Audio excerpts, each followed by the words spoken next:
cartoon is a visual metaphor. It isn't just news, it's a warning. A născut dintr-o prietenie a mea și a lui Plantu, care este un desenator foarte, foarte cunoscut în Franța și în lumea întreagă. E desenator de 30 de ani, caricaturistul de 30 de ani de la ziarul Le Monde, care în fiecare zi, în prima pagină, are o caricatură a lui asupra ceea ce se întâmplă sau în Franța sau în lumea întreagă. Deci, de-a lungul prieteniei asta mi-a povestit 1000 de lucruri despre meseria lui și la un moment dat despre o asociație care a creat-o, în care sunt membri 110 desenatori din lumea întreagă. Și l-am întrebat, dar spune-mi, povestește-mi viață cu viață, oamenii ăștia, nu-mi povesti ceva abstract despre o asociație.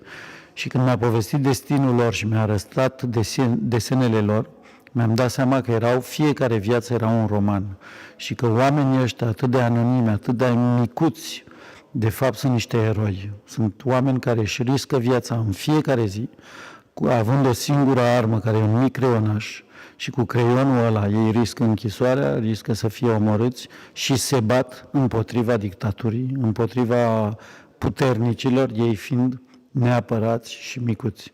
Și i-am spus, domnule, ăștia sunt eroii mei. Toată ziua, bună ziua, văd la televizor falși eroi, care la un moment dat mă întreb, dar ce mi-aduc ei, ce valori, ce mi explică, ce sens al vieții, nimic, e totul gol. Și oamenii ăștia care se bat pentru democrație, pentru libertatea expresiei, care au într-un desen ceea ce eu câteodată pun 3 ani ca să exprim, ei îl exprimă într-un cadru atât de micuț și într-un desen care are un impact intelectual atât de puternic, oamenii ăștia sunt anonimi și își riscă viața în fiecare zi pentru noi, pentru ca libertatea de expresie și democrația să poată să trăiască. Deci, țin minte, în ziua aia am zis, o să fac un film. Mi-a zis, ești nebun, niciodată nimeni n-a făcut un film despre noi, nici nu suntem considerați ca ziariști, ei fiind niște ziariști, analizează actualitatea în fiecare zi. Și am zis, ba da, sunteți niște eroi, deci am început să lucrez la documentar, am găsit o regizoare, i-am spus, uite scenariul care aș vrea să-l facem și după aia l-am produs. Am găsit toți banii și norocul nostru a fost ca filmul să fie foarte reușit și ca Thierry Frémaux, când i l-am arătat, directorul general de la Cannes, să fie nebunit de acest film și să zică că îl vreau neapărat. Deci l-a luat în selecția oficială. Tous ici, on pense en images. Notre vraie première langue, c'est pas l'arabe, c'est pas le français, c'est pas l'anglais, c'est l'image. Un dessinateur de presse est avant tout un provocateur. Nous, on n'est pas des politiciens. I have a dream. On n'est pas payé pour régler les conflits. 当有了新闻事件的话，我就要批判；当有了那种不公平的事情，我就要控诉。 Caricatura de presă, vorbim, are un impact extraordinar. Pentru că sunt mai multe afirmări în filmul ăsta. Pe de o parte, efectiv, în Africa, cel puțin la jumătate din populație e analfabetă. Deci ei se țin la curent de curentele de gândire, de politică, de societate prin caricaturi, prin desene. În același timp râd și în același timp înțeleg care e dezbaterea în societatea lor. Nu sunt compleți tăiați de această dezbatere. Deci asta e un rol foarte important social. După aia, ce m-a izbit pe mine, un caricaturist, cred că israelian, spune, un desen, odată ce l-ai văzut, nu poți să-l uiți. Și asta e adevărat. Totul ce e imagine, ce e reprezentat, e câteodată mai puternic decât un articol întreg. Pentru că imaginea aia te urmărește. Și sunt multe imagini. E în film o imagine extraordinară unde Plantu, acest desenator francez, i-a pus pentru prima dată să deseneze și să semneze un desen pe Arafat și pe Shimon Peres cu mult înaintea acordului de la Oslo. Arafat desenează el steagul israelian. Pe timpul ăla Arafat nu vrea să recunoască că statul israelian trebuie să existe. Deci puterea desenului, și când îl vedem pe Arafat desenând și puterea desenului, nu poți să-l uiți. E o imagine care intră adânc în memoria noastră și în sensul nostru. Deci cred că asta e forța acestor desene. Bine, unele au câteodată fraze și frazele alea rămân imprimate.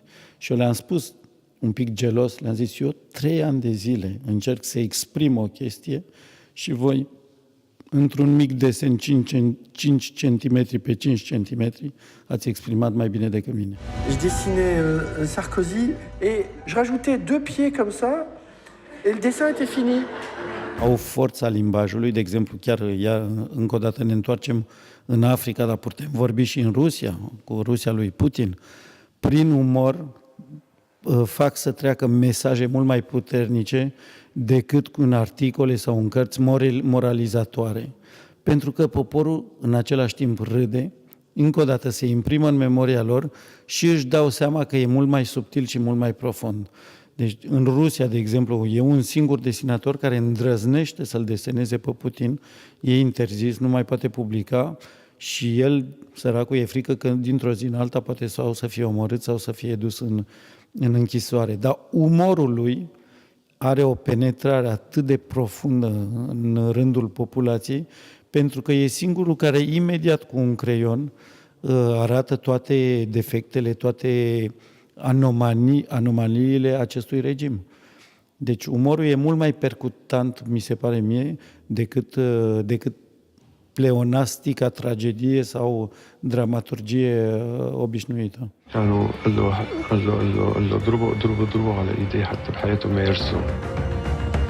Я всегда его рисую как исчадие ада.